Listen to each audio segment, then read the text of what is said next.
રાજ્ય સરકારે જમીન અને મિલકત સંબંધિત દસ્તાવેજોના ઈ રજિસ્ટ્રેશન માટે નવી ફી લાગુ કરવાનો નિર્ણય લીધો છે, જેમાં હવે ઈ રજિસ્ટ્રેશન કરાવતા દરેક દસ્તાવેજ પર ₹100 પ્રોસેસિંગ ફી ચૂકવવી પડશે।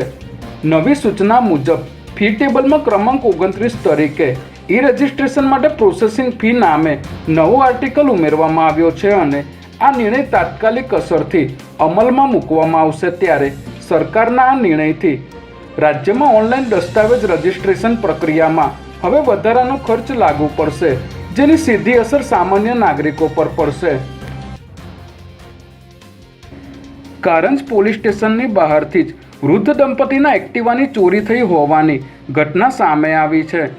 નારણપુરામાં રહેતા 70 વર્ષીય નરેન્દ્રભાઈ બારોટ તેમના પત્નીને લઈને ભદ્રકાળી મંદિર દર્શન કરવા માટે ગયા હતા અને એક્ટિવા કારંજ પોલીસ સ્ટેશનની દિવાલની બહાર પાર્ક કર્યું હતું। ત્યારે 15 મિનિટમાં જ પાર્ક કરેલું એક્ટિવા ગાયબ થતાં આ મામલે તેઓએ કારંજ પોલીસ સ્ટેશનમાં ફરિયાદ નોંધાવી છે। ત્યારે કારંજ પોલીસ સ્ટેશનની બહારથી જ એક્ટિવાની ચોરી થતાં સુરક્ષાને લઈને સવાલો ઊભા થઈ રહ્યા છે।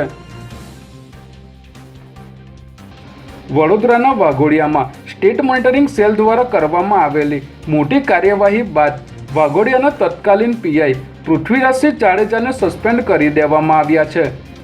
9 જાન્યુઆરીના રોજ વાઘોડિયા ગામમાં બસ સ્ટેન્ડ પાછળ વિદેશી દારૂનું કટિંગ ચાલી રહ્યું હતું, ત્યારે એસએમસીની ટીમે રેડ કરી 17 લાખનો દારૂ જપ્ત કર્યો હતો અને સ્થળ પરથી બુટલેગર તથા સપ્લાયર સહિત 9 લોકોને ઝડપી પાડ્યા હતા। ત્યારે તપાસમાં મળેલી 9 ડાયરીઓમાંથી કરોડોની લેવડ દેવડ અને પોલીસ કર્મીઓના ફોન નંબરો મળી આવ્યા હતા, જેને પગલે વાઘોડિયાના તત્કાલીન પીઆઈ પૃથ્વીરાજસિંહ જાડેજાને સસ્પેન્ડ કરી દેવામાં આવ્યા છે।